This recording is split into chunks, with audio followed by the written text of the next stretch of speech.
こんにちは。今回は癌になって分かったお金と人生の本質という本を紹介します。この本は著者が癌という重病を経験した中で感じたお金や人生についての本質を非常に実直に、そして深く掘り下げて綴った一冊です。癌という現実に直面することで、普段は見えづらい人生の大切なことや、お金に対する考え方が大きく変わったと語られています。人生やお金について再考する機会を与えてくれる本であり、多くの人が共感し、学びを得られる内容になっています。まず、この本の特徴として、著者の個人的な体験がベースになっている点が挙げられます。癌という診断は、誰にとっても衝撃的なものです。著者も例外ではなく、癌と診断された瞬間、人生が大きく揺らぐ経験をします。それまで築いてきたキャリアや財産、家族との時間、そして未来に対する期待が一瞬で不確かなものに変わってしまったという心情が綴られています。癌に直面したことで、著者はお金というものに対する考え方を改めざるを得ませんでした。これまでの人生の中で、お金を稼ぐこと、そしてそれをどう使うかという点に大きな価値を置いてきたものの、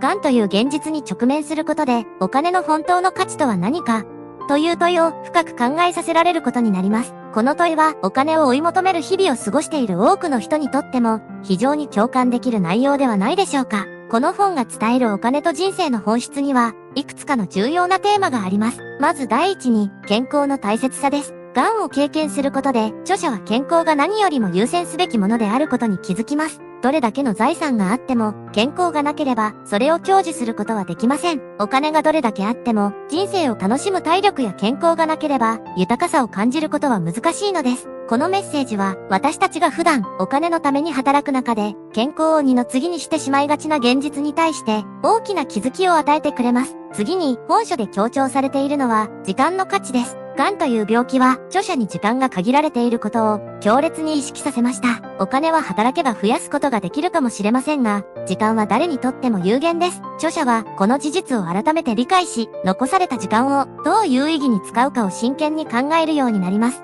この時間の価値というテーマは私たちが日常生活の中で見落としがちな重要なポイントです。多くの人は時間を無駄にすることなく、より充実した人生を送るために、この本から学べる点が多いでしょう。また、著者は癌と向き合う過程で人間関係の価値についても深く考えるようになります。病気をきっかけに家族や友人、同僚との関係がどれだけ大切であったかに気づき、その大切さを再確認する場面が描かれています。お金では買えない人とのつながりが人生においてどれだけ重要であるかが病気を通じて浮き彫りになっていくのです。また、この本が伝えるもう一つの重要な教訓はお金の使い方についてです。著者は癌を経験する前はお金を稼ぐことに重点を置いてきましたが、病気を通じてお金をどう使うかが人生において最も重要な要素であることに気づきます。病気になって初めてお金が持つ本当の価値が見えてきたという著者の気づきは私たちにも考えさせられるものです。著者はお金をただ蓄えるだけではなく、限られた時間の中で自分や周囲の人々のために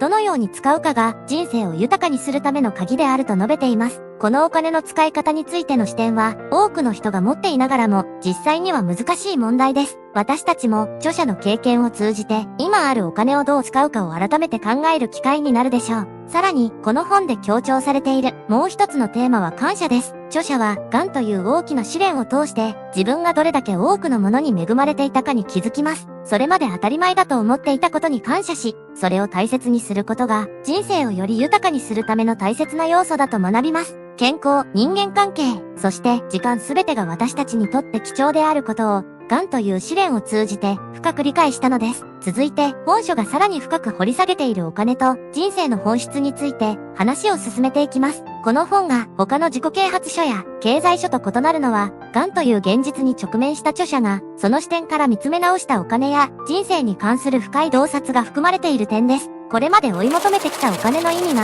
健康を失うことでどれほど無力になるのか、そしてそれに代わって見えてくる本当の豊かさとは何かを著者は問いかけています。まず著者が痛感したのはお金が幸せの全てを解決するわけではないという現実です。お金は確かに必要であり、ある程度の金額を持つことが生活の安定や快適さを保証してくれるものです。しかし、それが健康や命に関わる問題になった時、そのお金が果たす役割は非常に限られていることを著者は実感します。治療費や医療に関してはお金が必要であるものの、精神的な支えや心の安定を得るためには他の要素、例えば、家族や友人の支援、または自分自身の心の平穏が重要であることに気づきます。癌にかかる前は、お金を稼ぐことが人生の大きな目標であり、豊かさの象徴だと感じていた著者。しかし、癌をきっかけにして、お金そのものよりも、お金をどのように使うか、そして何のために使うかが、より重要であることを悟ります。例えば、病気に向き合うために、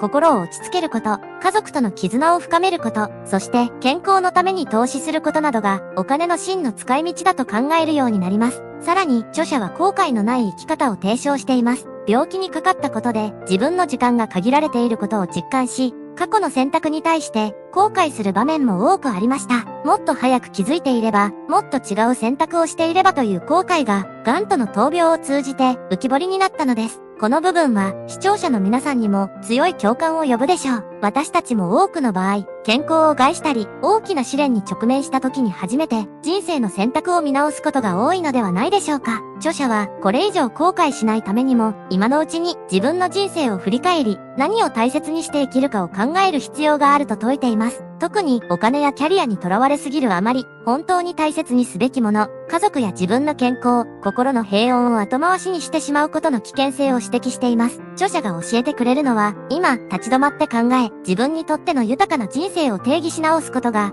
どれほど重要かということです。もう一つ、この本が強調しているテーマは、与えることの大切さです。著者は、癌を通じて自分自身が多くのサポートを受けたことに感謝し、その経験から他者に何を与えることができるかという視点を持つようになりました。お金や物質的な豊かさは自分のためだけに使うのではなく、他者に与えることで真の意味を持つという考え方です。特にお金を他者や社会のために使うことで自分自身の豊かさが倍増するという著者の気づきは、現代の消費主義的な考え方とは対照的なメッセージです。この与える行為が家族や友人、社会全体との絆を深め、結果的に自分自身の幸福感を高めていくのです。これは単なる物質的な豊かさではなく、精神的な満足感や達成感をもたらすものです。最後に著者が強調しているのは、人生における目的の再発見です。癌を経験することで、著者はこれまでの人生での成功やお金を追い求める生活が、果たして自分にとって本当に意味のあるものだったのかを疑問に感じるようになります。お金を稼ぐこと自体が目的ではなく、そのお金を使ってどのような価値を生み出すかが重要であるということです。視聴者の皆さんも人生のどの段階にあっても自分の行動や選択に対する目的を再確認することが重要です。著者が癌という試練を通して学んだ人生の目的を見つけることが、